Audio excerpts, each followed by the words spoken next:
Fore players of Barstool Sports. It's the second show of the week. It is Thursday. It is December 3rd, 2020. Boy, is it an interesting time. We just had maybe the longest pre-show meeting that we've ever had in the history of our show. There's a lot going on. We got these scrambles coming up in Arizona. I'm out in Arizona. I'm in Scottsdale. COVID numbers are spiking. People don't know if they want to travel, what's going to happen. There's panic all over. So we're just trying to figure things out. We will keep folks updated on our scheduling. We're supposed to have 3 4-man scramble matches pretty much a week from when this podcast comes out. We're planning to have those, but we are also with the understanding that things can change this year. There's a lot of crazy shit happening in the world. And so again, just please stay tuned for programming updates. That is the current plan. We will see what happens. We're also just battling over some logistics behind the scenes. We got our good friends at Whoop, who we love. We're all wearing Whoop bands. And I guess we read an ad read about a deal that was going on Cyber Monday, but our show goes out on Tuesday. I don't know whose fault that is. But if you did not get that deal, please contact Whoop. Tell them, hey, I listen to Foreplay. I love Foreplay. Foreplay is one of my favorite shows. We see you guys tweeting us on Spotify or tweeting out your Spotify, most listened. We appreciate the shit out of that. And we understand that you guys grind through ad reads. You love the content. You're willing to do it. You're willing to support our sponsors. And then if we tell you something and you're not able to get that, that makes us feel like shit. You should be able to get the deal that we said you're going to get. So do yourself a favor, contact Whoop, tell them, hey, I'm listening to the show, and that's the deal. And if that blows back on us or we have things to deal with on our end, we're just trying to do the best thing for the listener, for all you folks who help us pay the bills, who buy our merch, by the way, Black Friday through Cyber Monday. We fucking killed it. Dave says this all the time, but we'll reiterate it to you folks that are listening if you're not familiar with this. But merch is quite literally what keeps Barstool Barstool. It's what keeps Foreplay. Our ability to say whatever the hell we want, to be honest, to be raw, to defend our opinions and not have to worry or own up to pretty much anybody is done largely through our selling of merchandise. Because if somebody at Barstool says something controversial or somebody's in the news or somebody's under fire and sponsors get a little nervous or whatever, guess what? We can just sell merchandise. And when we sell merchandise, that keeps the lights on, that keeps the salaries paid, that keeps our travel bills and our rental cars paid so that we can continue to go out and do what we do. So you guys coming through on Black Friday, all throughout the weekend, all day Cyber Monday and buying merch, massive for us. We fucking appreciate it.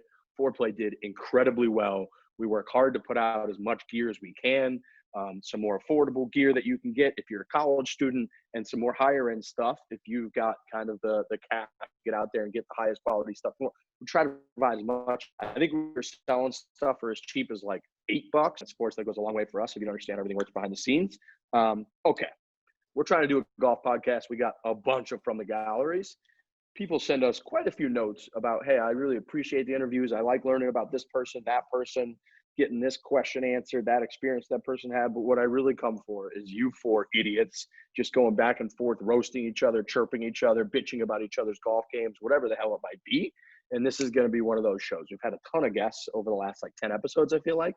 This is just, we're going to rip through a bunch of questions, a bunch of debates, a bunch of hypotheticals that you guys sent in from the gallery. That's what it's called. Speaking of from the gallery, we had behind the greens, Wiz Khalifa just tried to cuck us. What the fuck was that? Well, wait. Do you know who Wiz Khalifa is? Obviously, Taylor Gang. Yeah, and he grabbed, but little put it out first. Little fucking 13-year-old, 14-year-old white kid Frankie used to bump black and yellow back in the day. I mean, just fucking.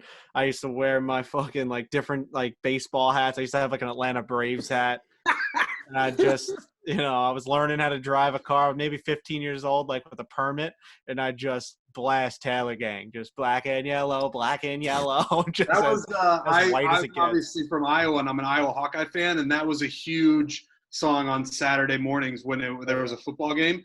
The bars would just blast black and yellow because those are our colors, and Wiz Khalifa made a popular song with those lyrics. I love Wiz Khalifa. I think he's great, but he did steal our name. So Wiz Khalifa about 8 hours ago tweets out, well, from when we're recording this, tweets out, check out the new series I just dropped called Behind the Greens. And obviously the first time I saw it, Riggs texted me, we have a problem. He tweeted at me. I said, what the fuck is this? I've now replied to his tweet with just our Behind the Greens from Wingfoot. I think that the people that are viewing that tweet have no fucking idea what my video is, because they're going there for behind the greens, for anyone that doesn't know, is our video at Wingfoot, but also now it's Wiz Khalifa rolling joints, right, and smoking weed. So I think those two worlds don't usually clash. I think we have a great opportunity here to bring the world together. The Wingfoot golf course like maintenance crew and the Wiz Khalifa like behind the greens rolling papers crew is a very, very funny juxtaposition. I'm just like, imagine some high as a kite motherfucker stumbling upon that, being like, now what is Wingfoot? What is a wing? What the fuck are they talking about here? And I like it. I think it's a very smart move, Frankie. You hit them with like a, while you're here, check out my SoundCloud move. Yes. And I think that's going to get us a little spike. What's funny is behind the greens is very, very is good viewing for someone that's high. It's like very what's the word I'm looking for? It's satisfying. Satisfying. Yeah. It's satisfying, and it's like what? They do what to the grass? Like they're like the slow motion shots of the grass. Did you see what they did with the grass? Like, oh, look at how they cut the hole in the ground. If we even get one little interaction or like a quote tweet from Wiz being like, what do you guys you know how many followers he has? He 32 million. Early internet, like early, very popular. Like if you guys had to guess how many Twitter followers he has, what would you say? I'm going to say 36 million because I'm looking at it. I will say I clicked on it and I gasped. I did that a couple hours ago or an hour ago. I looked at it and I gasped. I was like, oh, I thought maybe you'd have a couple million. 36 million is a stunning number. Yeah, 30 and then 31 million on Instagram. So if we can just mix it up with Wiz for a couple tweets, a couple Instagrams, we'd be able to at least pull a couple people into our world and they would stick around. Really wish he would have retweeted or been like, this is mine now, like bitch or something. Like it would have been my last behind the greens ever, but we would have went out with a bang. Yeah. Right. He would have just took the brand after that. It would have just been his. But it would have been worth the followers. Huge opportunity for me to just insert Wiz Khalifa in the next episode. Like yes, somehow. That's what I was going to say. I was get him in. You got to recruit him. You got to have him narrate something or like fucking aerate a green or do something. We now take you to Behind the Greens episode 2 with Wiz Khalifa. And he's just sitting on a green rolling a joint. Like, I think that's a great opportunity. So hopefully that works out for us. While we're here, let me tell you about our friends Owens Mixers. All right. These are one of our big supporters. We spoke a lot at the beginning of the show about how important it is that we have supporters, we have sponsors, we have folks who get behind what we do. Owens is number one when it comes to that. They create mixers that you pour in with liquor, have to, but typically you pour it in with liquor, a little drink. That's it. It's that simple. We like to drink. We like having a nice cocktail. It goes great with golf. People have little drinks on the course all the time. It's one of the main things that we discuss on this very show. In our videos, you'll see us sipping little cocktails here and there. Owens is the answer right now. They came in, they saw that it was old, that it was outdated, the mixer game, and they whipped into shape several really, really, really good flavors, including the Barstool Transfusion that you just pour in and you have yourself an awesome cocktail. You can get it on Amazon now, so check that out. Amazon's very simple. They've got, I believe, if you're an Amazon Prime member, 1 day ship anywhere in the country. It's perfect for the holiday season, for stocking stuffers, for any golf enthusiasts. So you can go to owensmixers.com if you want, or you can simply go to Amazon. If you're an Amazon Prime member, boom, you got that puppy coming to you in 1 day. You're welcome anywhere in the country. Owens Mixers, Owens Mixers, Owens Mixers. Thank you guys for all of the support. Travel show, the Rue Cup, round 2. Trent really just completely dominated that day. Peninsula Kingswood, gorgeous golf course, glass, greens, absolute glass. Things I could not remember how fast those things were. And when I remember that like we were hitting putts by the second or third hole that we played, thinking in our brains, okay, dickhead, you're hitting everything long, hit this like 6 feet short, and they were still going 10 feet past the hole all day long. Yeah, it was one of those things where, and I don't know, the whole trip is kind of just like a distant memory, but as soon as I saw it and kind of reviewed it with eBug, I was like, oh my God, I remember how fast these greens were. It felt like you'd putt uphill and be like, all right, I do have to put a little something on this to get to the hole, and it would just blow by 7 feet. It was insanely fast. And then my favorite thing really about the green complexes were that bunkers were just cut out into the green itself, and there was no fringe, no nothing protecting you just putting it into the next bunker. Like, it was incredible how well manicured and maintained that golf course was. Yeah, I mean, I kept calling the holes an asshole. I kept calling the green. I called myself an asshole. I called the holes an asshole. But it was great. It was a great day for me for a long time. Finally a video where it looks like I'm not the worst golfer on planet Earth. That's really what I'm going for. And I had a couple moments in that video that were just A+. So yeah, it's a great video. Like you said, Lurch, Australia is a bit of a distant memory for us because it was so long ago. But it's cool to go back to, like, we're not viewing it for the first time because we were obviously there and we remember things. But watching the videos again, it's like, oh, I remember I had forgotten about this shot. I had forgotten about this putt. So it was cool to go back and watch it again. Yeah, I was thinking about the teams because we were on the 2K live stream last night when Lurch, Frankie, and myself played Peninsula Kingswood. And I think I shot 48 over for 2 rounds of golf. We were discussing the dichotomy of the teams, and a lot of people weigh in. They're like, why'd you guys go with those teams and with the handicap? And I actually think for pretty much every reason you could come up with, those should always be the teams. Like myself and Trent, and how different personality-wise we are on the golf course. And then Lurch and Frankie, and how kind of at each other's throats you guys are all the time, to the point where, like, you're trying to high-five each other after shots, and then both going back to the camera solo and being like, that fucking guy doesn't have any chemistry, like, whatsoever. And then while having chemistry as a team was so fucking good, it just made me laugh out loud the whole time. Yeah, Lurch is a roller coaster of a partner because, like, you want to This is just preposterous. You want to dislike him because of just, like, his presence and, like, his cockiness and him being Lurch. But then also he's very, very down to earth and, like, gets you going and wants you to succeed. So it is, I mean, Lurch is he's a one of a kind of person. Like he's just, that's just who he is. Like, It's a roller coaster amount of feedback too. That just was all over the place in terms of what you were really giving me there. In the end, I think it's a compliment. I think I do like having Lurch as a partner in golf. I think he makes, because I am a nightmare when it comes to my mental, like, stability, and he somehow taps into, like, no, just, like, do it this way. Like, why are you thinking too much? He kind of talks to me like I'm 5. Like, Lurch why are you trying to do that? Just and hit it out into the fairway. You're fine. And I'm like, oh yeah, you're right. I think Lurch has an infectious, positive personality, I think. I appreciate that. I'll take that compliment and run with it. Frankie's, I think maybe he might be a good partner for me. I'm not going to go home and just run away with that. I'm not sure if that's just the king of compliments. But yeah, I do think Frankie and I we just got like an interesting back and forth. Like we've got, and I said in the video, so many things like we like hate or can't stand about one another, or maybe that are just like wildly different perspectives on things. Like Frankie's like dapping up and stuff, like that matters to Frankie. Couldn't care less about how we shake hands or like dap up or whatever if it looks cool.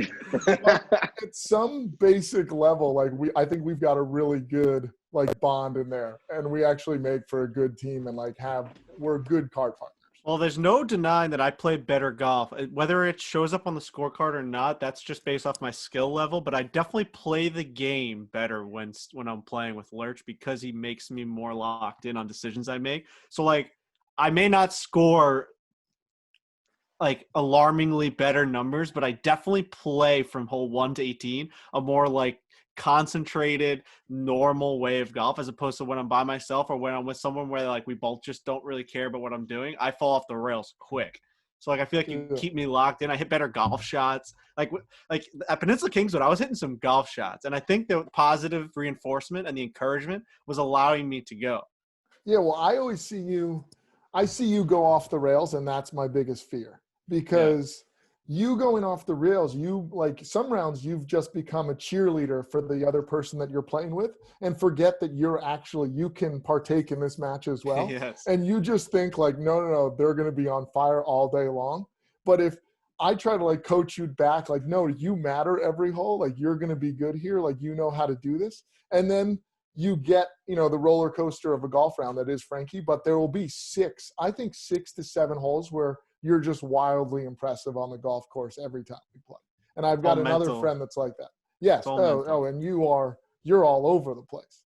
I will say when I ruined it for Trent, but Trent and Aaron Hills, myself and Hanky Panky had you going, and then maybe I jinxed you, maybe I ruined it. I'm not sure what it was, but on the 15th there, I think I said, for sure you're going to break 100. And then the trap happened. And then that was my fault. I appreciate that demeanor and that line of thinking as well. I know a lot of people blamed you afterwards for ruining my round and causing the eventual meltdown on the final 3 holes, which were, boy, I was thinking about that earlier today for some reason.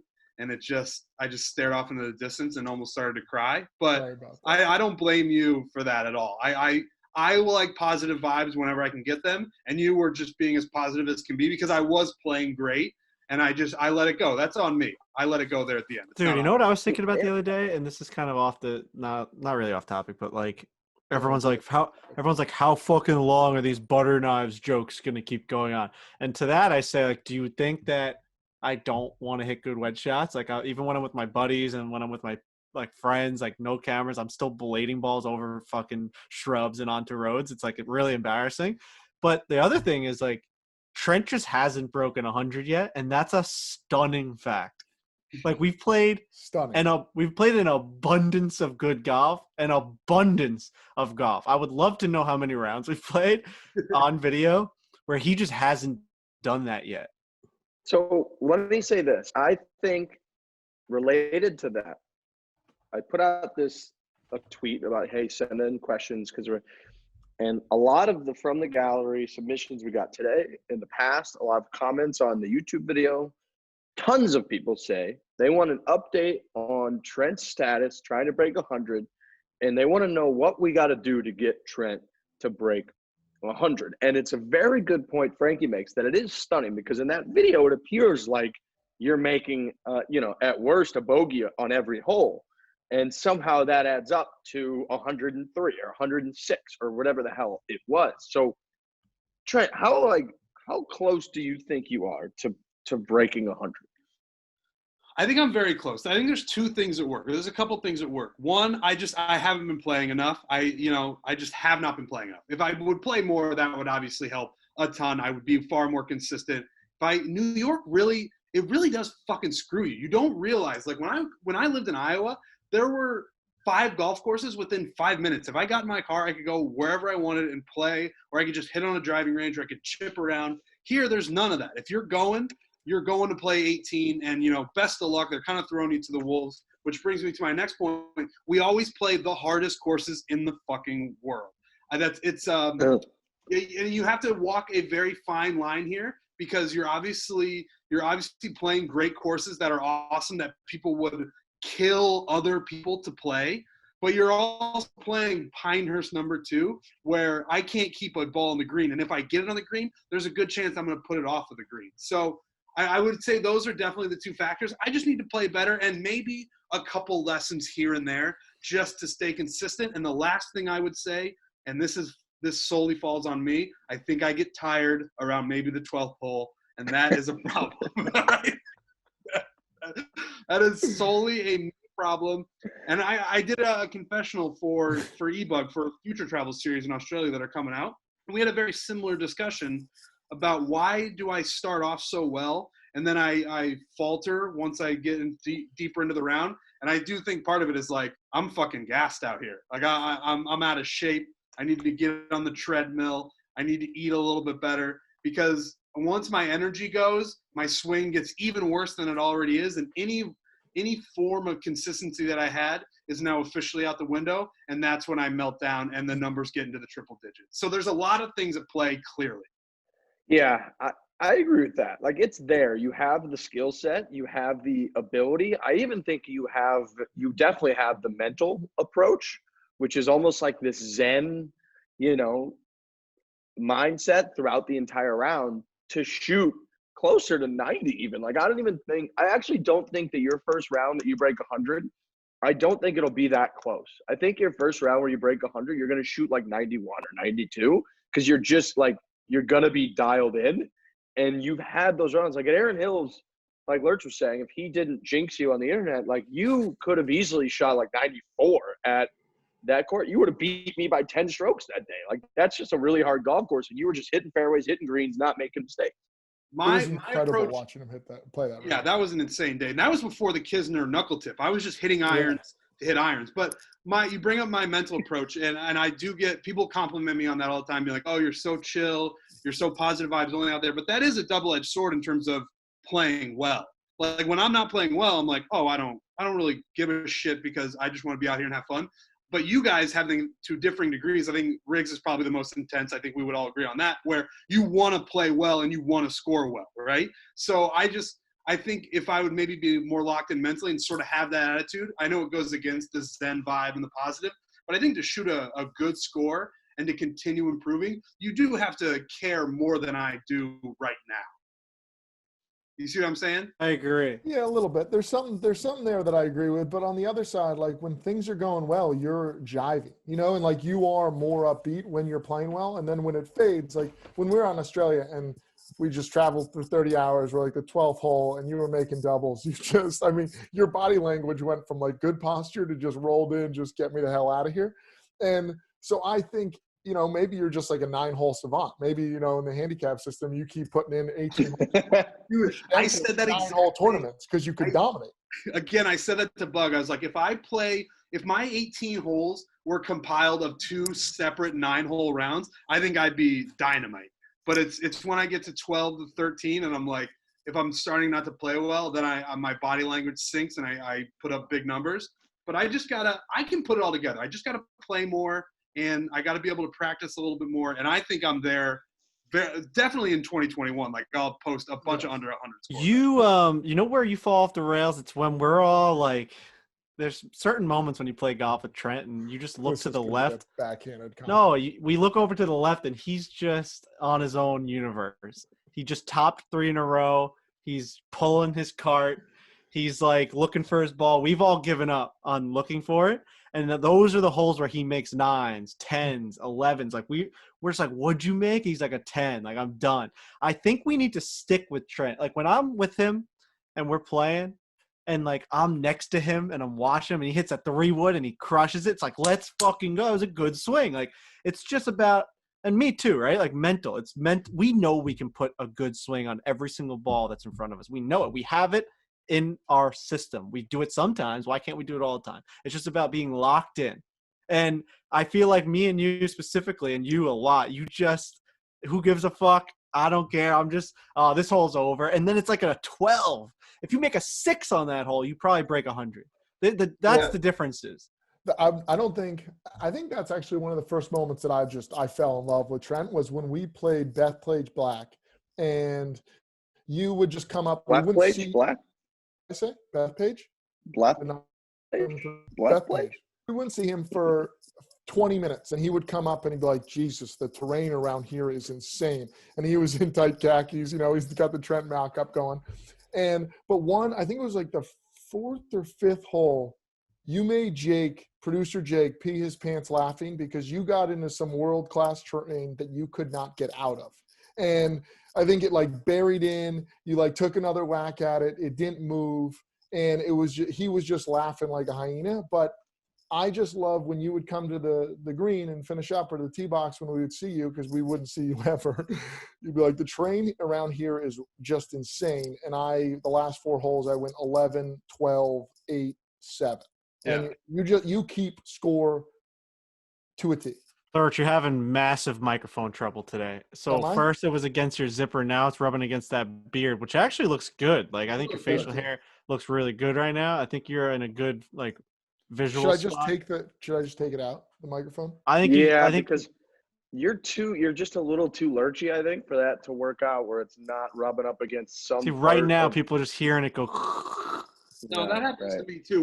We like our clothes don't fit enough and they just sort of bulge out and our chins bulge and our beards bulge and the mics hits everything.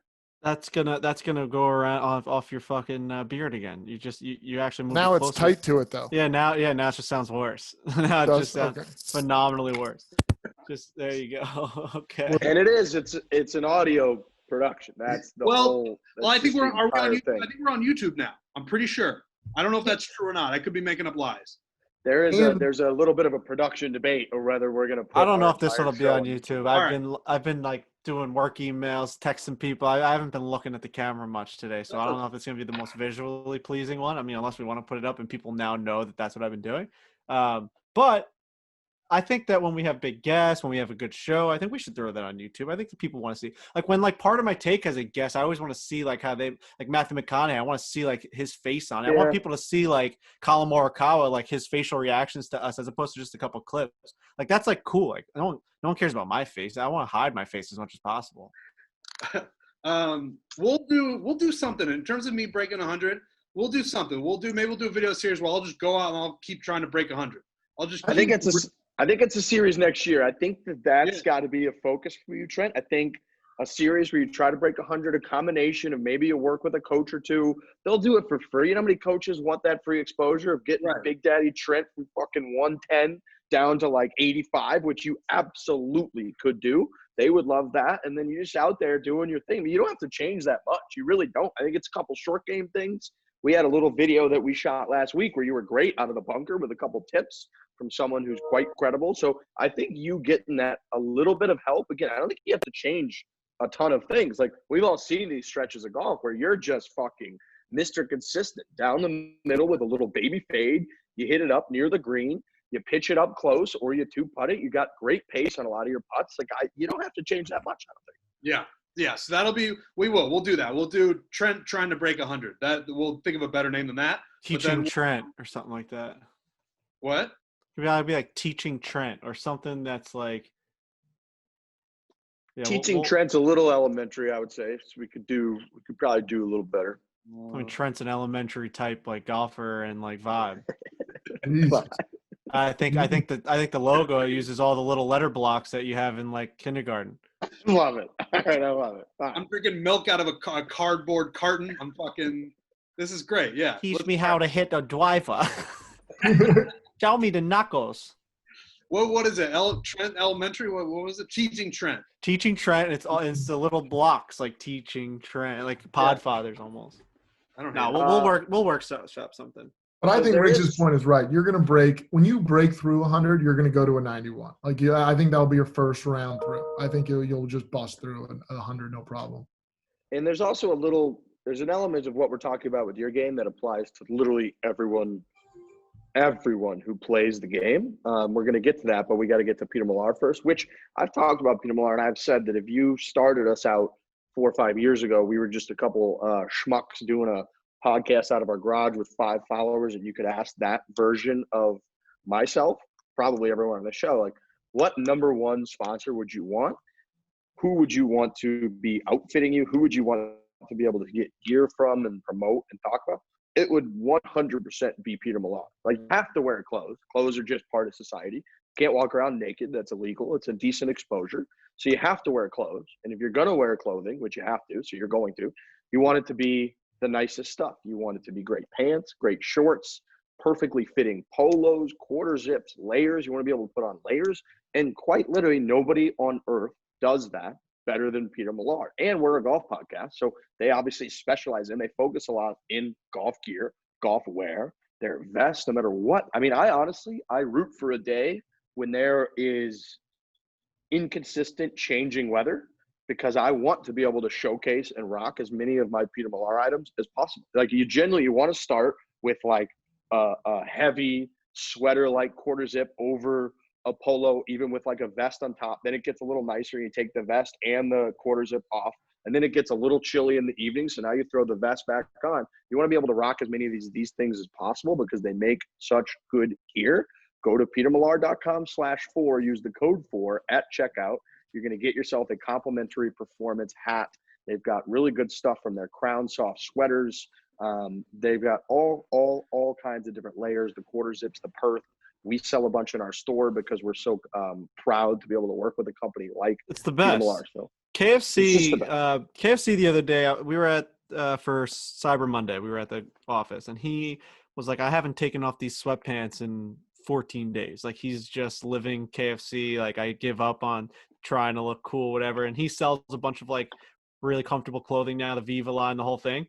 And he was helping us promote a lot of the Peter Millar stuff while we were on the telethon for Cyber Monday. And he held up that sweater you're wearing, the quarter zip, and it's on the Barstool store. I don't know what the name of that quarter zip is. Let me find this puppy for you here real quick. I have it somewhere on my floor. It looks like a cozy Cozy Fleece.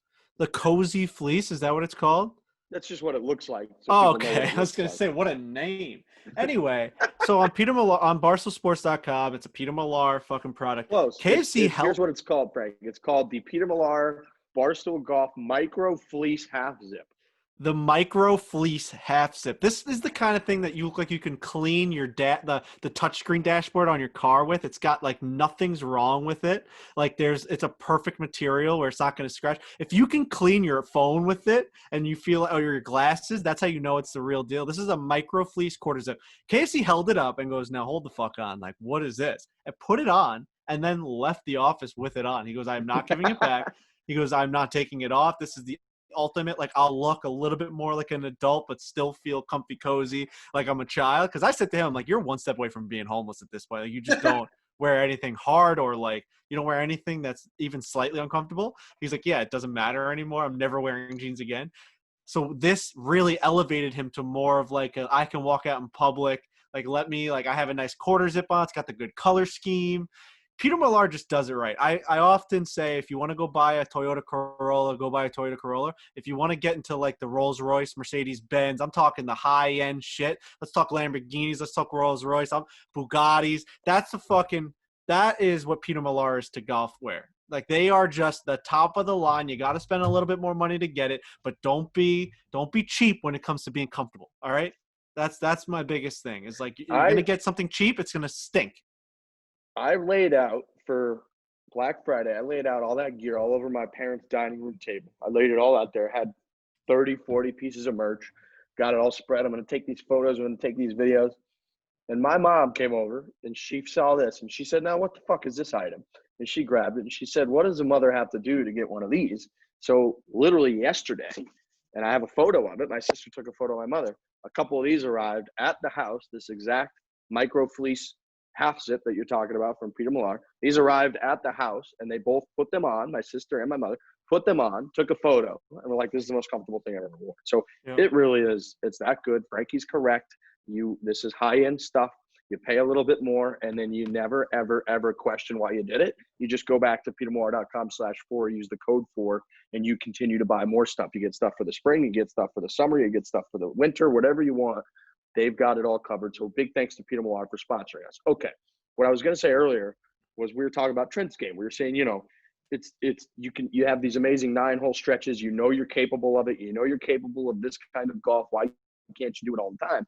And I mean, I think we all think about that in our games, right? Like myself, Frankie, Lurch, like we all, if we played one golf course and you played it 100 times, you would over those 100 rounds, like every hole on the course, you would have birdied at that point, at least like once, right? Like, so you're capable of birdieing every hole on the golf course.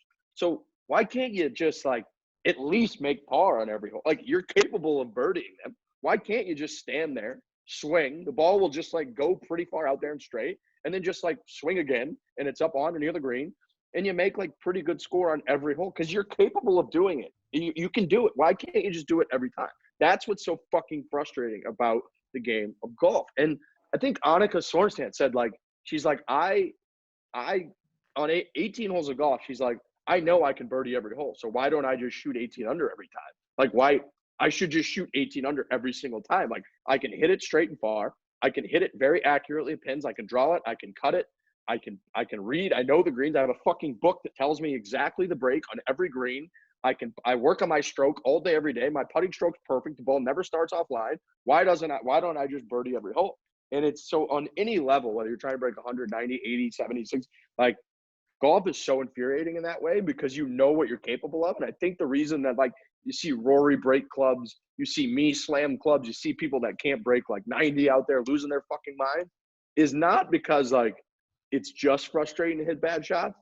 It's because it's so fucking rattling when you know you're capable of something and then you do something so much worse than you're capable of. Yeah, it is. And I think what's even more frustrating too, and I think proves the point that golf is like you can play it perfectly and still not get a perfect score, or like you could hit a perfect shot and golf could just be really fucking a bitch and just the ball somehow rolls off the green into like a pond. Like you could hit it pin high and it checks up and spins back. Like it's just, what did I do wrong there? Everything was perfect. Or you could hit a drive, it hits a fucking sprinkler head, goes off into a fucking bunker, and now you have a lip. So like golf is imperfect in every single way. It's one of the worst games ever invented because of things like that. But also it's the best game ever invented because on any given day it could be the opposite. You could hit a fucking branch and you could end up on a green. You could be having putting for eagle. Trent fucking at Peninsula Kingswood was smacking the ball all around. He was putting for fucking double bogey off the side of a green. He drains a 130-foot putt. You love the game right there, even though it was a nightmare 2 seconds before. So I agree with you in the fact that like every single swing should be the same. We can do it. Each one we can do. We can just do it. There's nothing stopping us. There's no defender that's in my face that's going to affect me. There's just like I could hit this ball the same way I did on the last hole. But there's so many things that come into play that just makes it so fucking difficult. And for Trent, like, he's just got to get on that same fucking swing. Like, just keep hit. Like, I want him to have the confidence to hit that fucking 3-wood. Because, like, sometimes, man, you hit this thing 220 yards with a nice buttery cut off the ground. And then the next time you have that chance, you go for, like, a 4-iron, which we all know you just, like, can't hit. It's just dumb golf decisions that he needs to get better at. Like, it's just – he would easily break 100. Easily if you had a better golf mind. It's amazing where you take us in that, like, information just vomit or whatever. I'm just you're speaking, like, man. He's right. He is right. But I want to be able to hit that 4-iron, too. I wish I could hit a fucking 4-iron. Like, I know I can hit that 3-wood, and then sometimes I really, really can't hit that 3-wood. But I want to be able to hit that 4-iron because that feels like real golf. Like when I like hitting the 3-wood, but I'll hit the 3-wood in a scenario where I'm not supposed to hit the 3-wood just because I know I can hit it far. And even if I don't hit it right, it'll run. But that feels cheap sometimes. I want to be able to hit a fucking 4-iron.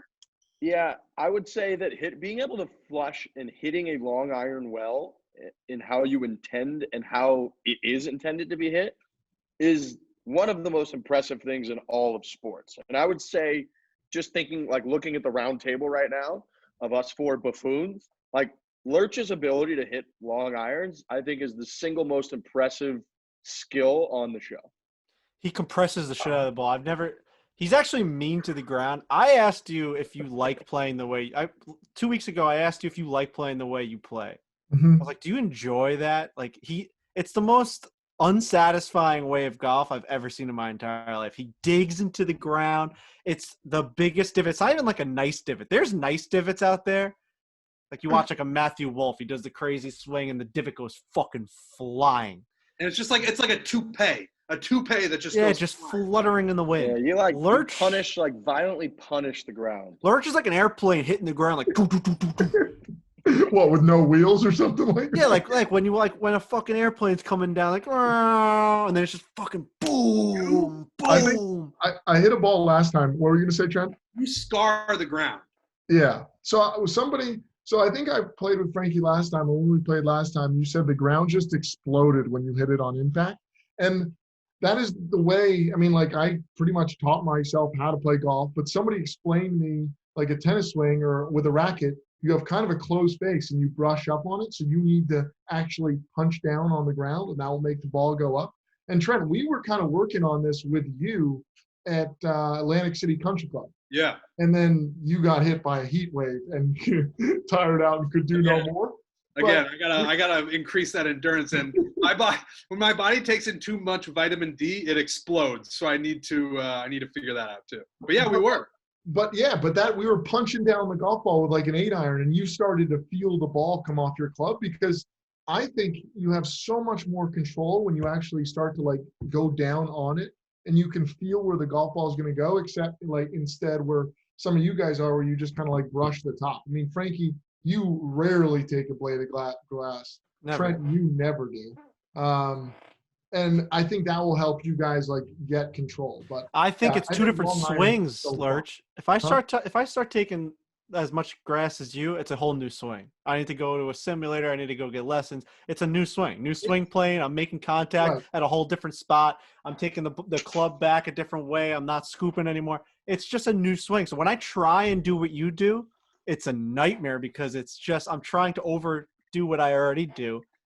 You know what I mean? It's a whole new swing. And I think I need to. So I'm trying to get my swing to be less of just hammer down into the turf and just let the ball explode out of there, because sometimes somebody said it the other day, it was like that looked like it was going to be chunky. I think E-Bug said that, like based on the contact and everything, that pitching wedge you hit sounded chunky, but the ball still went 155. I just fundamentally don't understand how that happened, but I want to become less take a shovel each time. What? It's a shovel. It's a shovel. The flip side is your long irons are spectacular. Yeah, I know they're good. Like, They could be even better if he. I mean, I don't know the math behind it, but he takes too much grass. No one takes that much grass on a 4-iron that goes 220 yards.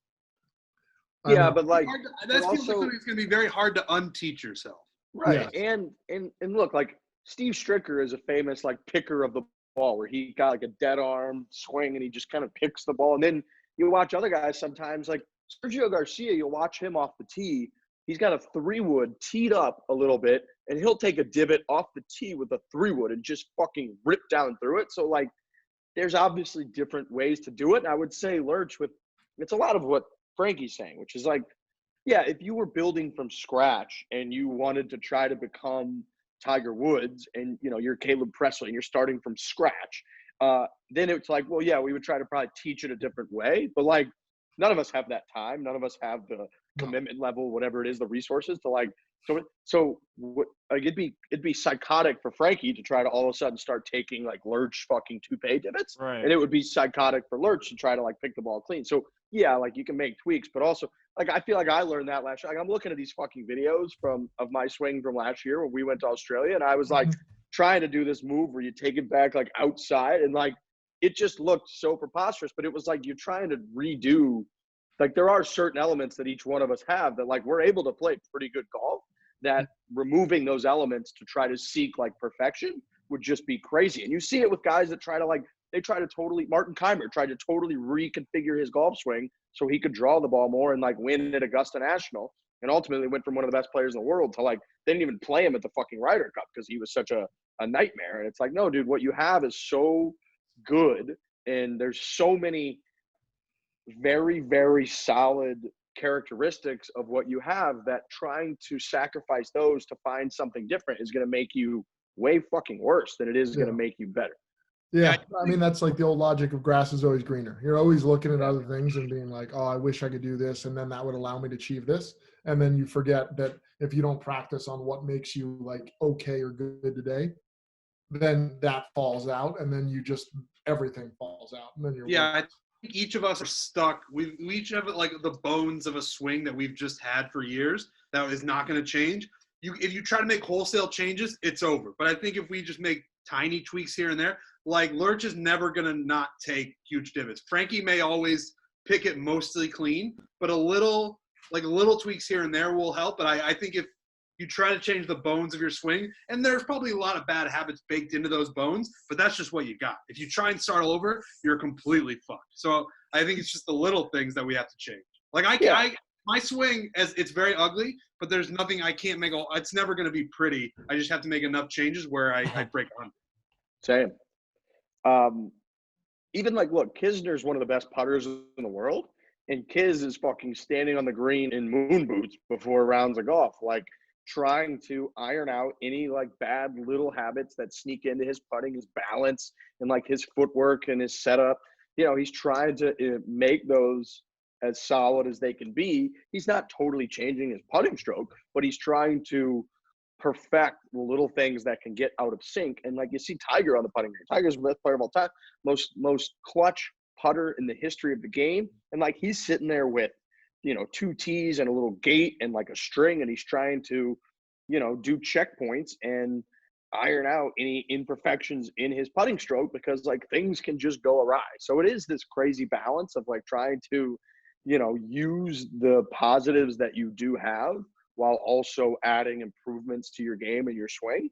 And that's why the game, and there's that fucking video that just went, semi-viral in the golf world of Gary Player, who's like 84, whatever he is, being rattled that his swing is too short and he's trying to like lengthen his swing. And Jack Nicklaus rolls up on him on the range and it's like, hey, here's a couple tips, Gary. And he's literally trying to like, get it right and find it at 84, 85 years old. So it's just kind of never ending. And folks like us who, we struggle to post good scores, we're always going to be grinding. We're talking a little bit about how golf's mental. They say golf's 90% mental, which means even the smallest issues are going to have a gigantic impact on your scorecard.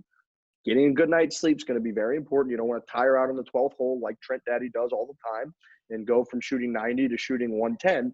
CBD MD wants to make sure you're getting the quality sleep that you deserve. So perhaps next time, Trent, go grab the CBD PM. It's going to help you, just like it helps Bubba Watson, go out there and shoot a lower score and not, tire out. Yeah, I would love that. That would be really great for me. I really got to improve that. And, I've done the CBD stuff in the past and I love it. I absolutely love it. So that'll be part of a larger picture of improving my current level of fitness, I think. Yeah, 2021, I'm going CBD freeze hard. I'm going to do it for drumming. I'm going to do it for golfing. I'm just going to utilize that because I'm falling apart a little bit, and I think you've got torn elbows and torn shoulders. I got 2 torn elbows and 2 torn shoulders. I wake up with no feeling in both my fingertips, both fingers, both sets of fingers. It's probably a larger problem that we're going to have to figure out at some point. But for now, I think the CBD freeze is going to alleviate a lot of that pain, a lot of that stress. The freeze for me, you throw it on that lower back, you throw it on the elbow joints, you throw it on the arms, the shoulders, the necks. I mean, I take a bath in that thing, and it just feels cool. It feels good. Taking it during an activity or as you're getting into bed, really good feeling. It's like you're fucking having air conditioning on all of your hurt joints. Feels really good. It's very good stuff. It really, truly is. We've been rocking them for a few years now, all kinds of their different products. You can make it easier to try the CBD PM or any of their CBD MD high-quality products they're offering our listeners. That is you folks right now. Thank you for listening. 25% off your next order when you use the promo code FOREPLAY at checkout. My voice just cracked a little bit. That's part of the gig. Once again, CBDMD.com, promo code FOREPLAY. One word, 25% off for purchase of premium CBD oil products from CBD MD. Use the code FOREPLAY. You get 25% off. Before we go into what we're going to talk about next, I do have a question for Lurch, since we are talking about fitness and kind of what's, going into our bodies. Are you doing a juice cleanse? I am doing a plant-based cleanse, and I am on day 3, and I feel great today. Because let me tell you my experience with juice cleanse is that I have tried them, but I'm in such a murderous rage state of mind by the second day that I give up. So day 2 is nearly impossible. I almost broke yesterday, and I was just a bad human being. I was upset. I was irritated all day long. The other thing that I've weaned off this week is coffee. So I had headaches yesterday that are just having bagels and what I would usually eat. So It's a nightmare. But I am on day 3 of this cleanse. And it's a joke, dude. Today, I get this plant-based granola bar to start with tea for breakfast. Then for lunch, I had this soup that was all of 100 calories and some kale chips. And then the only thing that I get to eat for the rest of the day is another soup that's 100 calories, and it's like powder-based soup you just mix with water. It's awful. For some meals, it just says tea. That's it. Let me tell you what I did today for food, and just show you how different this is. I almost want to go on mute. I went to this place, and I've actually golfed with the guy who owns his family. It's called Junta Meat Farms, and it's a fucking meat farm over here. It's a huge supermarket, so shout out to them. I stopped into this fucking place, and I said, let me go. So what do you guys got over there for some prosciutto di Parma? You guys, I'll show you some prosciutto. The guy fucking cut me half a pound of prosciutto, and I crushed it in my car. Now, let me tell you how much a half a pound of prosciutto is. Usually they put prosciutto on a nice little flat fucking piece of paper, right? Right. This thing looked like a fucking novel. Every single I was going like this in between the slits of paper to see how many pieces of meat I had in between them. I crushed it all. Now, I did a little Google after that. How bad is prosciutto for you? It's horrible. Yep. You've got sodium. You've got processed meat. It's as bad of a meat. I basically ate just bacon in my car, just a half a pound of it, just consumed it, and it just sat in my belly. But I enjoyed the taste of that much more than you eating a plant-based granola bar and a tea. And at the end of the day, we're both ending up in the ground. We're both going to be plants. So I don't give a fuck, and I'm going to eat whatever the fuck I want. Wow, Riggs is showing us some waffles, bacon, and eggs this morning. Wow. Lurch, just my breakfast was so fucking good this morning. I went Look at to that butter class. on top. Oh, I had to take a photograph. Look at that. I just fucking I spread that butter all over that thing. Oh, it was great. But Lurch, what were you gonna say? I was just, I mean, so I totally agree. I mean, Frankie, prosciutto with that fig butter on a cracker with maybe a little cheese on there. I mean, now we're going crazy. That's just so good. But this is now my stomach is starting to growl because now I'm starting to think of how actually hungry I am and all the good foods that are out there. And I agree that yes, we'll all pass on and we'll leave this world behind. But there's a better way. Maybe I could extend a day or two because right now my body is looking for a leftover steak somewhere around my body. Yeah. And it's just sucking out. I just love Italian meats. It's I've always loved Italian meats. And I think Lurch and I, we are so much different than the two of you in terms of body and the way we can just pack it on. Like you guys Lurch and I we could run it up to 280, no problem. No problem. Like Frankie and Riggs, I don't think you guys could get over 210 if you really tried. I think it's impossible. No, they don't have the body. Frankie can't. Yeah. Frankie can't. You can't hit 210. No way. Riggs could, but it would. No, dude. I'm getting a fucking and I don't know how to explain what my body's starting to do. I'm not gaining any weight other than just my stomach. Yeah. I look like I'm wearing a pool noodle around my body. It's as bad as it gets. I'm starting to get little B cup tits. Like just they're sitting down on a very frail bone-like structure. And it is, how close are you to going to asking your mom, like, what do I do? What size do I get? What size bra do I get? I could wear a sports bra for sure, and it would be some sort of relief in them holding up. So I think I brought this up on the podcast, dude. I was brushing my teeth. It got me thinking about health 2 months ago because everybody's just sitting home, eating food, constantly going through the kitchen, eating more. Or at least that's what I was doing. I was brushing my teeth, looking in the mirror, and I just saw one of my breasts just start to jiggle. And then I just got down to rip some push-ups. And then I was like, we got to get this in order because I'm not rocking a B cup. That thing, we got to tighten it up. So look, it's been a slow trajectory, but I think this cleanse is going to help. None of us are, impressive physical specimens right now in our current shape. I'm going to preface it with that. But when we were at Erin Hills last year, this picture always sticks in my mind. We're at Erin Hills last year, and I was playing with Frankie and a couple of the guys that we went up there with.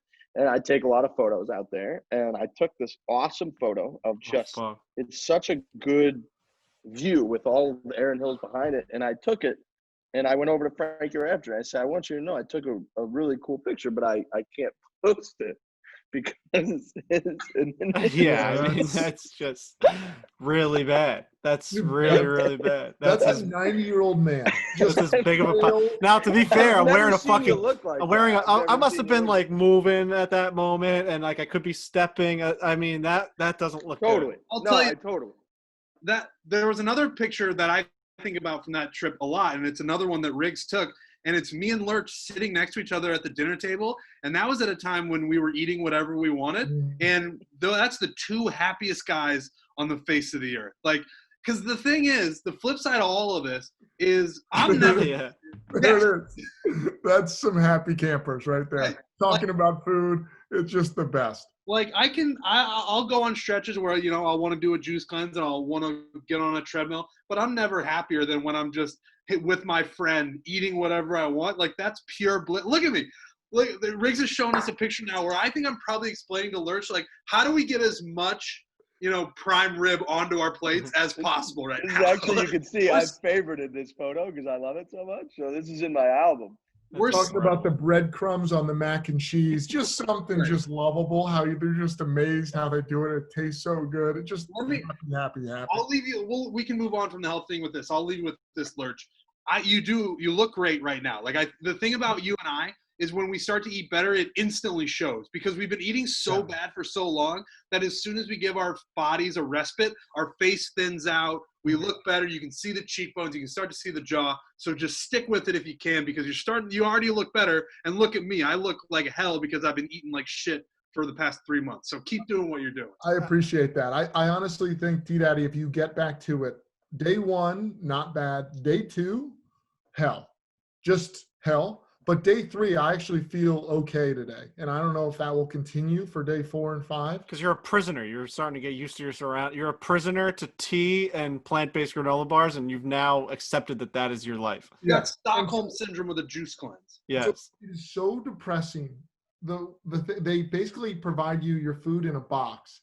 And my box is the size of a cell phone. It is literally like that width and then maybe just like 4 inches taller than that. You've got like 3 powdered soups, a granola bar, plant-based bar, and then like a bunch of packets of tea. And that's it for the day. So that's depressing. But I was probably just north of 260, probably 262. Yeah. After like day 2, I was down 10 pounds. Yeah. So, I mean, we're living. Yeah. Let me ask you this, Lurch. What is the long-term plan, right? Because like if you do a juice cleanse for a week or 2 and it's great and you're really proud of yourself and then you just go back to like look like fucking like I'm not gonna say tub, but I was gonna say Lurch is like a fucking tub of lard. Yes. In like a month, then what was the point? You just like endured this miserable 2 weeks for no reason. Right. So I think it's like the cleanse aspect of it, of your body kind of clearing out, I think is good. And I do think that I can eat for a family of 2 and not so much a family of 4. Like I don't need, like if I can get into the headspace of, well, you know what? I don't need to have 3, 4 bagels in a morning. Like that, keep it at 2. 2's fine. 2 is all you need in this life. And so I need to kind of change my mindset also because I'm just like working out and doing that stuff less. Like I want to ramp that up, but I'm just not the way I used to. So the pounds are just adding up. Like I left college at 220, 225 and could run. And I'm just every year I'm 5 to 10 pounds heavier. And so I need to put a little curb in that. I can't continue. So it is a thought of, okay, let's do a cleanse and let's see if we can have, 1 bagel is too tough, but if we can do a 2 bagel morning, we're living. This is a good time for me to bring out and before we got to get onto Mayakoba. There's golf this week. I know we're doing some from the galleries. We're running fucking long here. I have to say this. I am a pathetic piece of shit. I just lay in bed. I quarantine. I eat prosciutto di Parma. I go to Juntas Meat Farms. I have prosciutto sandwiches. I'm having way too much prosciutto, way too many Italian meats. Sunday football, I go to my friend's house. I say I'm bringing the meats. I supply the meats. I bring meats, cheeses, the whole thing. This is what I'm saying. I have now joined an activity for this winter. And that activity is I'm playing roller hockey. And I can't say that with a straight face because everyone's laughing at me right now on this video. I've joined a hockey team and I want to announce it to the world. I am playing at this place, Skate Safe in Bethpage on Long Island. It is a very competitive league. I hope we're not in too good of a division, but listen, I said, you know what, man, I'm back on Long Island. They play like Monday nights, whatever, Sunday nights.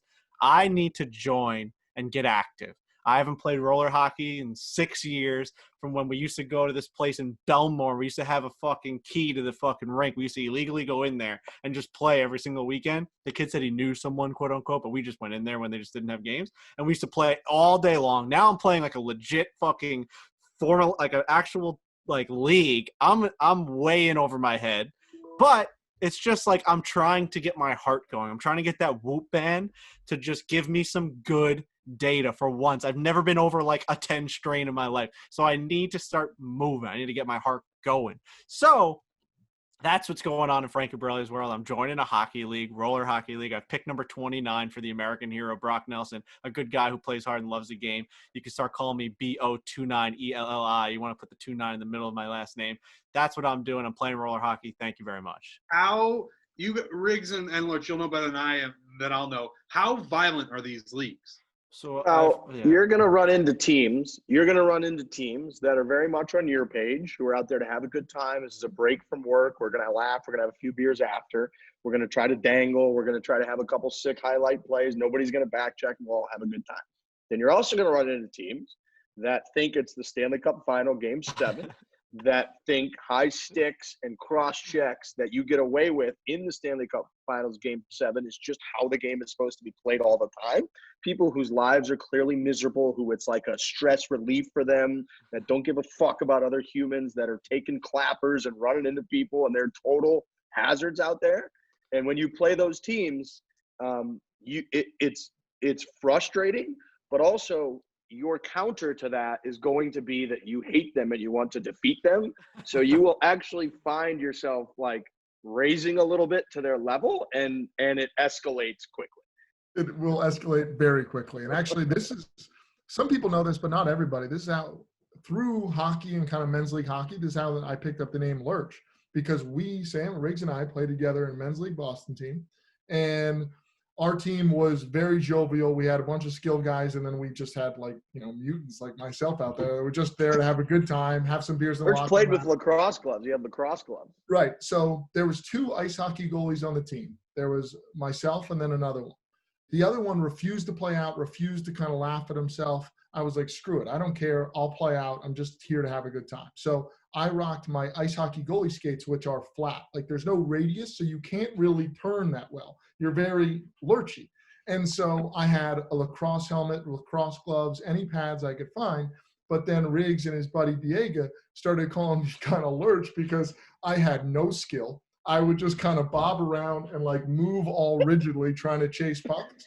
And I would infuriate the other team because my game was solely on the boards. Like one time I was going in on a one-on-one offensively, and I knew I couldn't get around this guy. I had no ability to turn faster, skate faster than he could. So I just took the puck square in the corner, put it between my skates and held on to it and let the team get a change and then got off the ice.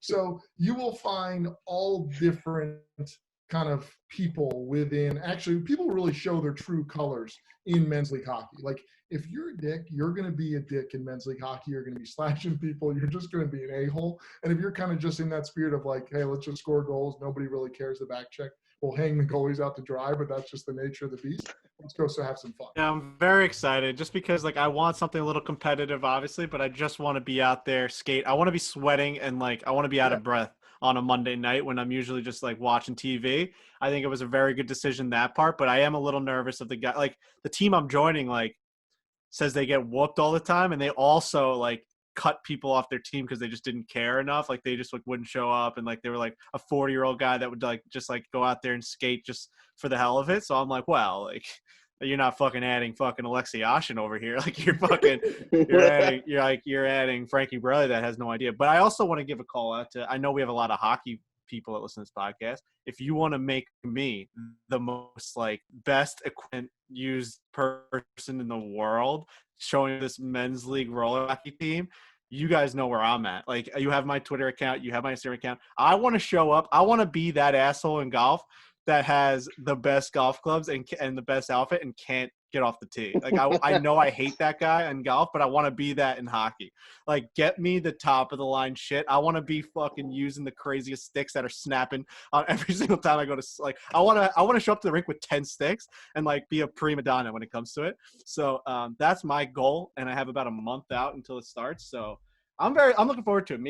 Maybe I can get someone to film like I know someone said like they should film my first shift or something. Like, how much of a nightmare that's gonna be. Yeah, just the solo cam on you for your whole first shift. Like, do you know where to go? Like when the puck is, when it's like a 3-on-2 or when it's going back or when it's kind of transitioning in the neutral zone. Like Frankie's just spinning around in a big circle, like running. It's like, I just want to see that. Lurch. So that is actually how Lurch and I met. Like the first time we ever met was on this men's league hockey team. AC, we ended up being a pretty damn good team by the end of the day. But we at one point, me and my buddy Biega, we bet Lurch that he couldn't, in warm-ups, he couldn't take a slap shot from above the top of the circles and have it enter the net in the air.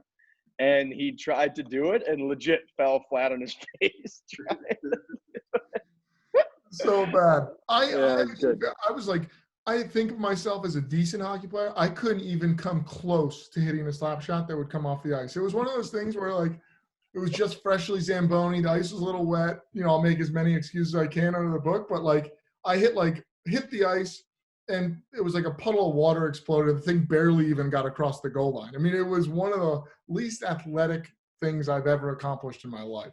It was interesting. We had such an interesting squad, and I imagine you'll get a good amount of this too, Frankie. But like Lurch was saying, like the juxtaposition on our team was we had like 2 or 3 D1 guys, and then we had Lurch, who literally can't get a slap shot off the ice. And he's a good athlete, and like Lurch said, like he played goalie, like really, really good, like prep school hockey goalie. So like you can play the game of hockey, but then you go from that with goalie like equipment, trying to play out, and you were a menace on defense. Like your lurchy body just poke checking people and like getting in the way. That's what like we would always say, Lurch, like when you're back on D, dude, you don't have to be a hero. You don't have to like, we don't need Bobby fucking Orr out here, but like just get in the way. Like if you're just in people's way in men's league hockey, that's huge because it's really rattling because everybody wants to just skate around and you want to be fucking McDavid at the All-Star game out there and having and laughing. And like when you get a big like freak like Lurch who's just like not going to score, he's not going to do anything impressive, and he's just in your way as the other team,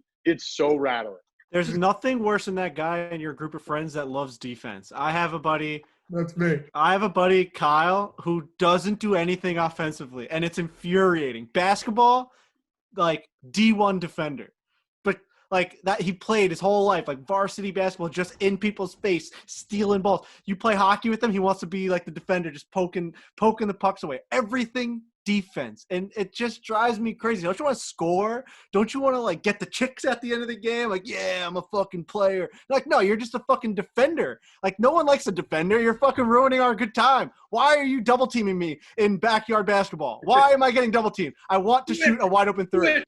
Yeah, switching. It's crazy. And he's good at it. He's so good at it. I will say that was my own, like I couldn't do anything offensively. Like my whole game was defense, body position, and like I would keep the puck and keep my like ass in their way and then just do kind of like these little C cuts, and they could never get the puck because I would just body them out until I had like an avenue to move it. But I remember like I didn't have any offensive skill. Like even my clearing passes were so bad that I remember like Riggs, Viega, like everybody would be pissed because I'd see them on like the wide board and I'd try to like, you know, huck it over their way. And it would not meet them on the ice where the puck should be. It'd be like ankle high, like the worst spot it could be. But I would just be guns blazing back there trying to get pucks out of the zone. Yeah. We tried to eventually coach you. It's like you, like when you're partners with Frankie, it's like we're trying to coach you based on your talents. And we were like, we tried to coach Lurch into just area passes. So we'd be like, dude, if I'm like flying across the neutral zone and you've got the puck like at the kind of right at the blue line in our zone, just fire one off the boards, like high off the glass, off the boards, and I'm faster than everyone else. I'll just beat them to the puck. But if you try to pass it on my stick, on my tape, like tape to tape, shout out Whitney, like you're just going to miss and the other team's going to now have the puck and we're going to have to do this all over again. So just like put it into an area where I can retrieve it. You guys eventually put me on the power play and we're just like, stand in front of the goal. We're going to get you a goal. And we were playing a team that we were just whooping up on. And basically they were just trying to bank pucks off me to go in. And then at one point there was like an open puck and I was diving for it. It was kind of a loose scramble in front. And I remember hitting it and it just hit off the side of the net and obviously didn't go in. But for 2 minutes, I was pretty much just stationed in front of the net as everybody else circled and pretty much was just throwing pucks at me, hoping it would like hit my left arm and go in. Anyway, you gotta record, you gotta film your first shift, Frankie. I want to see it. Yep. Send me all the equipment. Thank you very much. Most guys have tried different ways to last longer, but thinking about Frankie's first shift in men's league roller hockey, probably not going to get it done. The folks at Roman, an online men's health company, are changing the game with Roman swipes. It is the secret to longer lasting sex. Sex is great. It's enjoyable. It's one of the main real reasons we exist as human beings is to have sex, to have intercourse. You want it to last longer. Roman's your answer. Roman swipes are a clinically proven way to last longer in bed. They're effective. They're easy to use.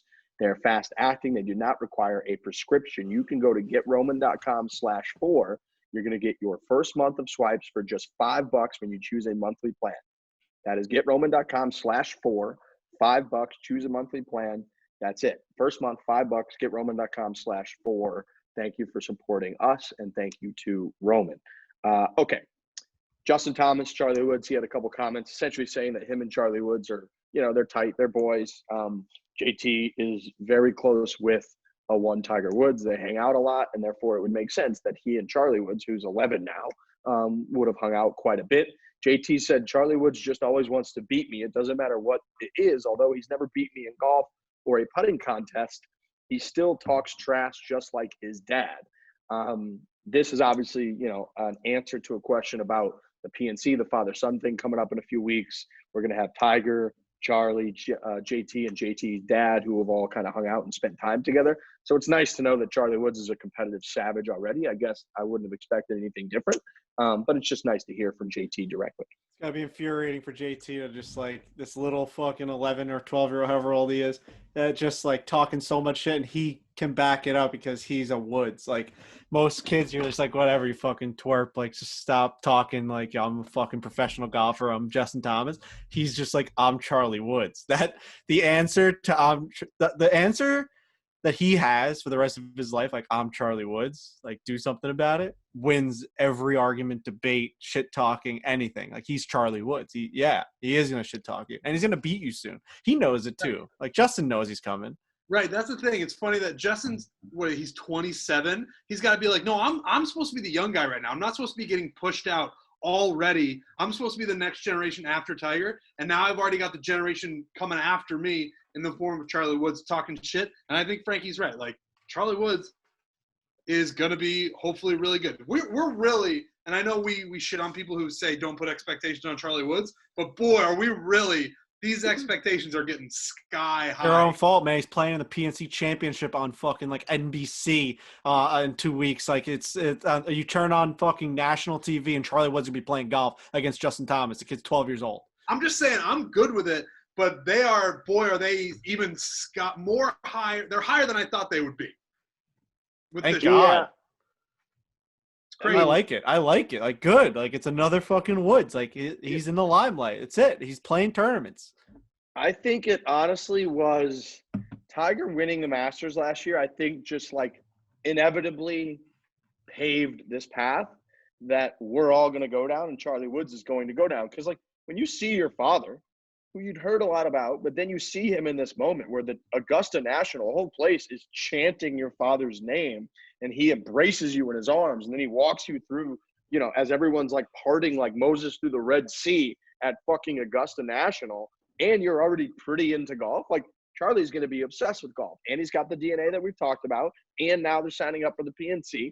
It is important to remember that, like, he's 11, so it's not like he's going to be playing in the U.S. Amateur like next year and we get to finally see, like, he's 11. It kind of reminds me, like, in college, Ted Donato, who was our head hockey coach, his son Ryan Donato, who's like in the NHL, was like 13 at the time, and we all were just like, he would come to practice and stick him around in the locker room and mess around. We're like, oh, this little shit.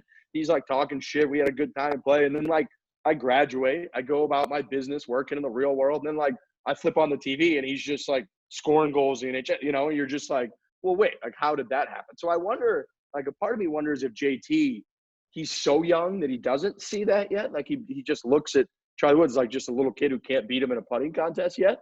But I was doing some fun little kind of looking at facts and trying to piece some things together. And, like, by 2030, JT will be 36 years old playing in the Masters. DJ was 36 years old this year when he won the Masters in convincing fashion. And Charlie Woods will be 21 years old, which is how old Tiger Woods was when he won by 12 shots. So, like, as much as they're all jokey and having fun now, like, this person will turn into an adult at some point. And if he's as into golf as they say he is, which he's playing in this fucking golf tournament with his father, Tiger Woods, the greatest player of all time, like, him and JT will cross paths in professional golf for, like, a decade or more, which is incredible. It's really fun to think about. Kind of scary how fast, like, the world's going to go. Like, Charlie Woods will be on tour within, like, 8 years. That's just, yeah. I mean, no, I'm saying if he does achieve it all. I get it. I get the people that are saying, like, don't say that he will be on tour. The kid's 12 years old, but, like, I get it. I understand. Like, he's got to achieve it. He's got to want it. He's got to go to high school, the whole thing. Like, he'll figure it out, but he'll be on tour, in my opinion. Riggs, the point that you made about Tiger's 2019 Masters win being sort of a launching pad into a different sphere of loving golf, that's very interesting. And I think it's true because Tiger would say beforehand all the time, like, my kids say I'm a YouTube highlight. Like, my past is a YouTube highlight. But to actually feel that what it was like to walk through Augusta and all that, like, that's a very good point. And I think if you go 20 years in the future and things have panned out in a certain way in terms of success for him, if that's the path that he chooses, I think that will be the moment where he'll be like, that's when I realized this is what I actually wanted to do. Yeah, like I could see Charlie, like you're saying in one of his speeches, like alluding to that, being like, yeah, golf for me really took a turn in that moment. And how wouldn't it? Like if you're, like me, I still look up to my dad all the time. And like in terms of public acknowledgement, like now amplify that put yourself in Charlie Woods' shoes. It's like, holy cow, right? Like I've always wanted to like tell stories like my dad does and like kind of have your shit together and be able to take like family vacations and provide and go to Siberia and fight fucking grizzly bears. Like that's just what, and now your dad is getting, his name chanted and you already were pretty into golf. It's like, of course it's going to amplify that for Charlie. And so seeing how that all pans out, like he could get burnt out, right? Like the expectations game, like I feel like we've seen it almost, I don't know what the success rate is for like, superstar athletes, offspring, like meeting those expectations. I feel like it's zero, like they never do.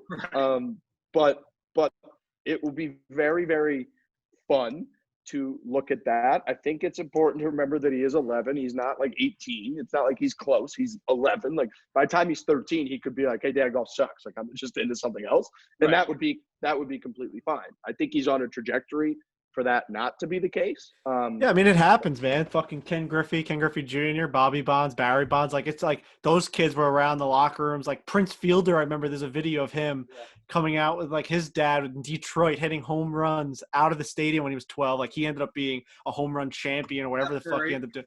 What?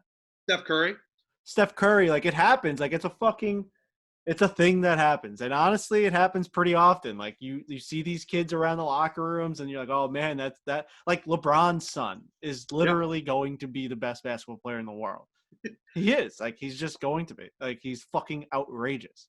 Yeah. It can work out where the son is just as good or better. It can happen. Because your coach and your teacher and your idol is the best of all time. So it's like you have a pretty goddamn good start on being good. And if he just has the gene pool and has the athletic ability and stuff, which it looks like he does because his swing is mint and choice is what a lot of the Australians are saying. You ever like that was a choice? Yeah, very choice. Like that was choice. Ooh, I like that. You like that? Yeah, I'm into that. That's nice. Frank. Yeah, it's his swing was like that was it was choice. You're not 100% on how to use it. No, I'm not. I'm not. But I know choice is a term that can be used in the Aussie land. Yeah. So I think I think all the expectations are whether he wants to do it or not. Really? Yeah, he'll want to do it. I agree. Okay, we got some. Lurch had to drop out. He had to go sling drones. We still got the three of us, and we still, I did this whole thing where I put down 20 from the galleries. I got a bunch of really good ones, and I was like, man, this should be able to drive a hell of a show. And we've now spoken for an hour and 20 minutes, and we haven't gotten to really a single one of them yet. So we're gonna get through some of them. Trust me. We were talking about fucking roller hockey and God knows what, and men's league hockey, which I enjoy. It's not a roller hockey podcast. No.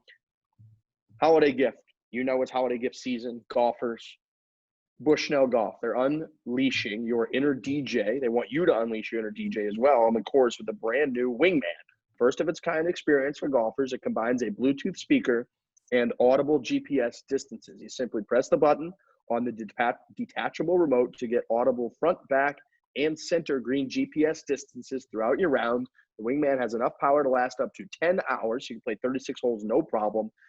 That's what this thing does. It's going to give you front, back, and center of green GPS distances while also, it's a Bluetooth, playing music, playing whatever you want to play, playing forward play, playing whatever you would like, maybe Christmas music this time of year.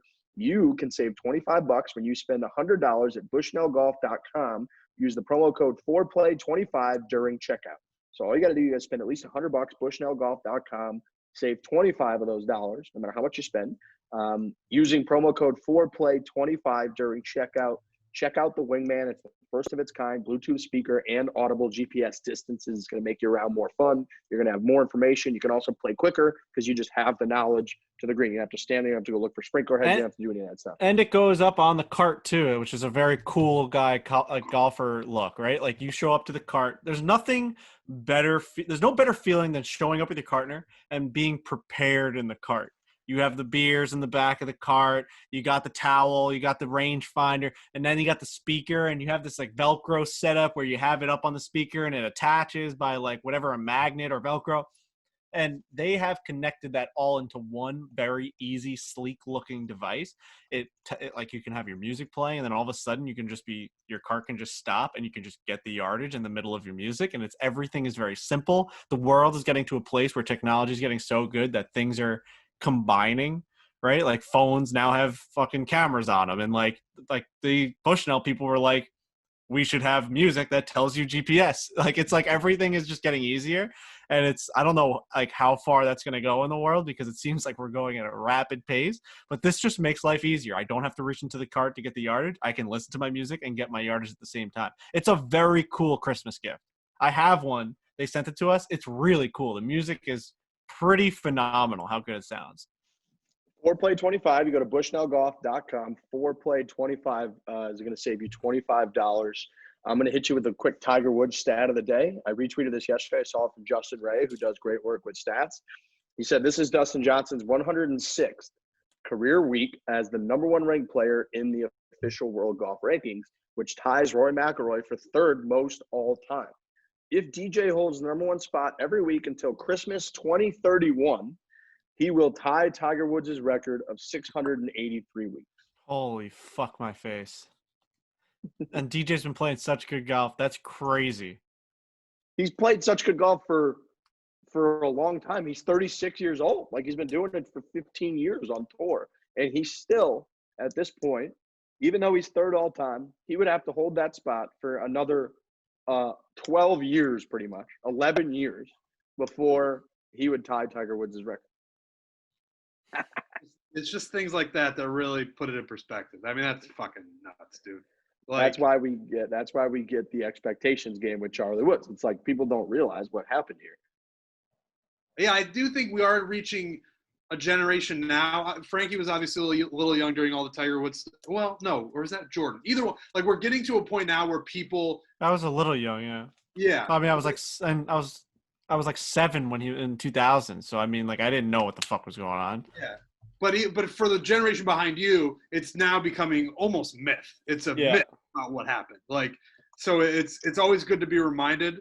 But even those stats add to the myth. So as sobering as those stats are, it almost puts more distance between Tiger being a real human being. Yeah, I mean, what's crazy is there's going to be people that grow up in 20 years that have the same arguments that I have about Wayne Gretzky, where they're going to be like, well, if Woods played nowadays, like with all the technology and the different, like I'm basically making fun of myself right now, like all the technology and different changes to the golf courses, like no chance he would have dominated for 600 fucking weeks, however many fucking weeks that is. Like, it's just impossible because the last 40 years that hasn't even come close. Same with Wayne Gretzky. No one will ever get that many goals, assists, points. It's just impossible. The league is there's too much parity in the NHL. You can't do it. So like, but people are like, well, if you grew up with Wayne Gretzky, you'd understand that he was just better than everyone else. And he didn't allow people to come close to his record because he was just better than everyone else. So it is funny, the fact that like it is turning into somewhat of a myth. Like we'll have to be those Wayne Gretzky truthers for Tiger and be like, you just don't get it. Like the reason why he was number one that much is because he was that much better than everyone else. It doesn't matter what era he played in. He played the best golf of all time in that span of time. And also, the reason why there's more parity now probably in golf, or why there is more parity in golf, is because he launched a new generation that wanted to play golf. Like, Correct. It's his doing. Like, it's not Tiger's fault that he didn't have all the competition in the world like that there's this top flight talent now, but he did spark an entire generation. So we're going to be the old men, bouncing our grandchildren on our knee, trying to ingrain into these kids that Tiger actually was, a real person that walked this planet, and he was spectacular. And there's parity because he hasn't really played that much the last 10 years. So, like, he allowed people to get wins. And he allowed them to groom themselves to not have to deal with this Darth Vader-esque force that was always in every tournament winning. Like, if Tiger would just stayed healthy and nothing happened, who knows if, like, any of these guys are who they are right now. Like, he just continuously keeps winning and dominating. Like, we don't know these people. Like, there's no one with not, like, how do you know if Rory has, like, major, you don't know anything. Like, he opened the door for these guys to just take the reins, and it's been harder for him to get back because he's older. Yeah, I mean, look, Tiger Woods at one point, right? Like, we're talking about how dominant DJ is right now. He won in Boston. He shot 30 on each one by like 11. He had a couple other pretty convincing wins. He won at Augusta in pretty convincing fashion. He's number one ranked player in the world. He has 24 career wins. He's 36 years old, and we're looking, and he's won like he's the only guy to have won a tournament every year for like the last whatever it is, 13 years. It's like DJ is so fucking impressive. Like Tiger Woods at one point in 2001. He won all four majors in a row, which included winning the U.S. Open by 15 shots. It included winning at St. Andrews, the old course, by 8 shots. It included winning in such an iconic way where he chased the ball into the hole while pointing at it in a playoff at Valhalla. And then he had 8 months off where the entire world was talking about how he's going to have the chance to win the Tiger Slam. And like, what's the Tiger Slam? You know, what's it going to be? Does that count as the Grand Slam? We're going into Augusta, all the buildup. And then he went out there in 2001 and he defeated David Duval and Phil Mickelson, who were grinding their dicks off on the back nine trying to win this tournament, and defeated them to win 4 major championships in a row. Like, he just fucking – DJ has 24 wins, and that's like, holy shit. Tiger has 82. And for the last decade, he has like 0. He's just like he's had 82 basically for fucking a decade. It's like it's crazy. Yeah. Dude, he like missed most of his 30s. Like, right. When like he would, if everything had worked out in a different way, which I know that's hindsight and whatever, but like when you're a golfer, a professional golfer, and you're in your 30s, you are still very, very dangerous. You're like still in your peak. I feel like golf peaks are like late 20s to like mid 30s because you have enough. I mean, he was super early, but you have enough experience to know how to like get there on Sunday and stuff. Like guys, I mean, Phil's a late bloomer. Like DJ's like he's number 1 in the world. He's 36, so it's like he really missed out on some incredibly, incredibly valuable years. That's got to be his like. That's the biggest downfall, obviously. All the personal stuff is what it is. But, like, the fact that we didn't get a Tiger Woods in his prime 30s, like early, mid-30s, and it's just it's a shame because it's been about a decade that he's been out of the game, and he's slowly coming back now. Obviously, the Masters win, and, you know, he's come back. There's always the whole thing. But, like, fuck, man, we really could have – it's 2014 Tiger Woods could have been a problem for people, like a problem. Dude, think about this. He was at 14 majors 12 years ago. Right. 12 and a half years ago. He was at 14 majors. So, like, he was, what, like 31 at the time? 32. So it's like, dude, he could have, over the next 10 years, even if he just wins 1 a year, which would have been a no-brainer that he was going to do that. Like, he'd be at 24 majors and 120 wins. Like he just having 14 majors by the time you're 31 is fucking stupid. Like that's stupid stats. And like that 14th was won on a broken leg with a torn ACL, and like he just beat everybody. Like he just beat everybody. It was just it's not even. It's laughable what that man did to the world of golf, and the thought, right? Like. The thought, and we're going to have to, Frankie's right. Like, we're going to have to battle this argument. And we've already had to start doing it over the last 4, like, our whole careers at Barstool Sports, we've had to do it. Like, we had to take shit on the rundown, on the radio, nonstop. We had legit heated battles with Big Cat about, like, no, you wrote Tiger Woods off. You don't get it. Like, this man is the greatest to ever do it. Here's what he was actually able to accomplish. And he will be back. And we're going to have to fight that because, you know, we make the argument, like Frankie just said, that like Jack Nicklaus, like, okay, he's got all these records, but like, who was he beating? There weren't these guys are all working out now. I'm looking at fucking photos. They're like ripping darts and they're drinking on the course. And this is who he's beating. Like, he's beaten like basically like me and Frankie and Trent out there on the weekend. Like, that's impressive. Whatever. At one point, we were very close. We wanted to basically hire an auditor to go through Sam Snead's wins and be like, how many of these really count? How many? He won a women's U.S. Open, I think. like it was crazy. His stats are still up for debate. Well, we're going to do that with the next generation in regards to Tiger. We're going to be those guys. They're going to say, like, well, who – like, Tiger, that's cool that he won all those majors and he was beating people by 15 shots. But, like, who was playing golf at that time? Like, he was beating these people. Well, actually, like, Phil Mickelson, who's got 5 majors and 40-something wins and is one of the great players ever, top 10 or 15 player ever. Like, Ernie Els, who's an absolute stud, who's, like, winning majors and who's got the sweetest swing of all time. Like, all these fucking guys now coming back in this generation. Like, last year, he beat Brooks, he beat DJ, he beat JT, he beat all of these guys down the stretch at Augusta. Like, no, he's beaten everybody, and we're going to have to fight that fight forever. We're just going to have to fight it forever. I'm happy to do it. I think we're all happy to do it. I'm happy to do it, too. I don't really mind. One thing I was thinking about the other day on the golf course, I went in, it's obviously COVID. We started the show talking a lot about COVID. A bunch of different courses have obviously like banned or gotten rid of rakes on the golf course. And of course I was playing earlier, they just had rakes out there. And I was thinking, how many people do you think in the history of all of golf this year, how many people do you think have actually gotten COVID-19 from touching a rake on a golf course?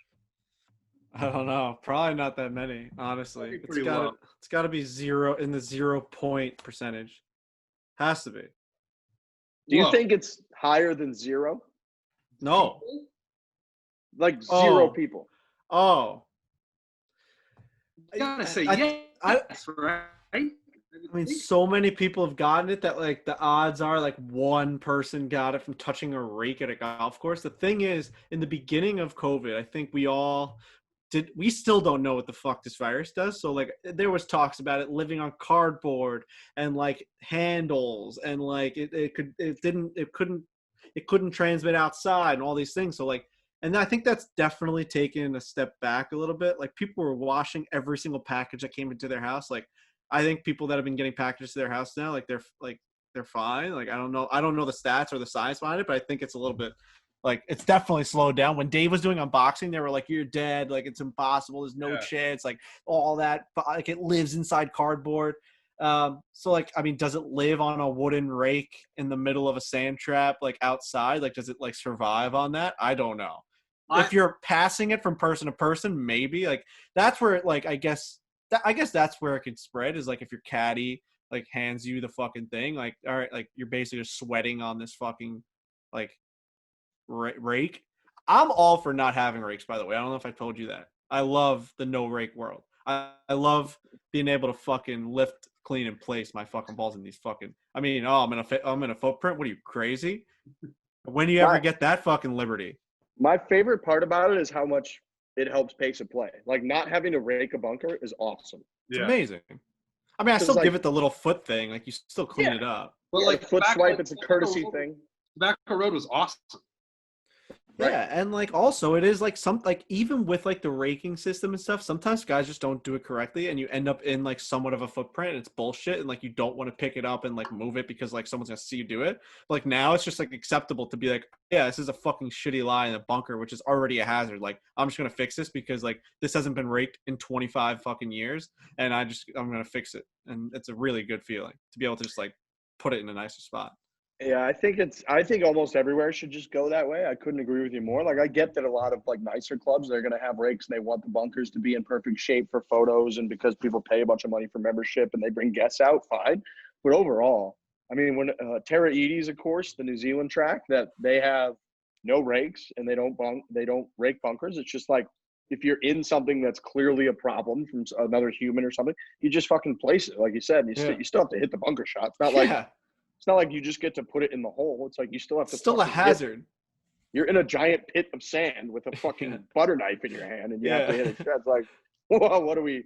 I'm not okay all of a sudden. Like I'm not gonna. I don't want to be like even more penalized because someone like Lurch sank his body into the sand 10 minutes before me, and like now I'm just in this like bottomless pit of sand. There we go. What was because the Lurch is over-under on you talking shit about Lurch after he had to leave the show? it happens so naturally, man. Like it just rolls off the tongue, and it feels so right. Like I don't even think about it. Like I just know he's not here, so I can say his name. You get no pushback whatsoever. Yeah. Jesus. All right. I think that's all we got. Mayakoba this week. They're in Mexico. This is, I think, like the last tournament for a while until maybe Some good golfers playing in that fucking tournament. Dude, there's some talent down there. JT's down there. Our guy Pat Perez is down there.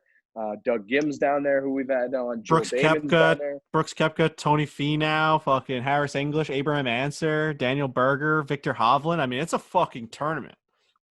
Somebody was out about having Abraham Answer on the show, which I said absolutely. We'd love to have him on. That'd be a fun one after the way that we kind of treated him in Australia. I'd like to know what he thinks about that whole thing where I said, because for anyone that doesn't remember, I said that Tiger Woods is going to win his match so impressively today that Abraham Answer will quit the game of golf when he's done with him. And that's what sparked old man media saying, like, who the fuck are these guys? They have fucking credit. They have media credentials in Australia. We have to sit inside this goddamn media center, and I have to eat my fucking lentil soup and wear my white New Balances, and they put me by the fucking window. I'm done with it. And these fucking hooligans out here get to fucking just go on beyond the ropes, and they get to say that golfers should quit the game of golf forever, and they have no respect for these people and their culture. Like, shut the fuck up. I wish that Abraham Answer quit the game of golf because he got absolutely murked. I hope he comes on the show. So anyways, I do hope that he comes on to see how different your monologue changes when he's on the Zoom screen. What were your guys' top artists on Spotify this year? How do I look? I couldn't figure it out. I'm the most basic white dude. I had Drake. Drake was my number one. Oh man, yeah, I like that. That's Trent. Drake's the biggest artist in the world. I like popular music, so that's just what's going to happen. Let's see. Oh, hold on. Riggs, you can just Google Spotify Rewind, and it'll just open up in the app on Google. Yeah, I knew mine was going to be that. I'm not, when it comes to music, I like the hits. I like pop music. I like popular hip hop. I like, if it's good, if the masses like it, there's a good chance that I'm going to like it. So, I sent the link. You just got to click that on your phone. I had just a wild roller coaster of music on mine.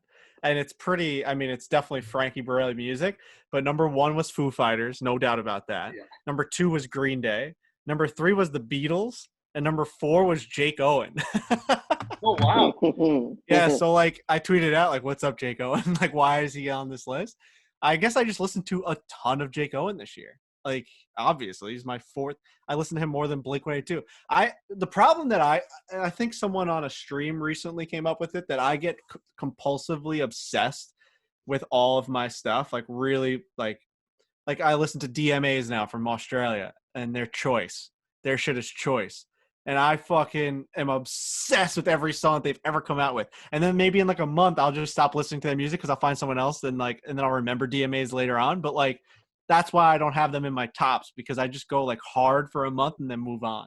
I need to like move them in my categories. I need to broaden my horizons and spread it out amongst the year as opposed to just a couple weeks. Yeah, my top five were Drake, Action Bronson, Mac Miller, Jack Johnson, and Machine Gun Kelly. Wow, I like that spread.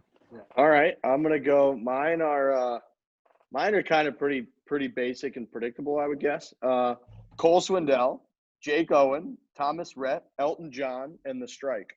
Wow. Elton John, huh? Woof. I love Sir Elton John. Little tiny dancer.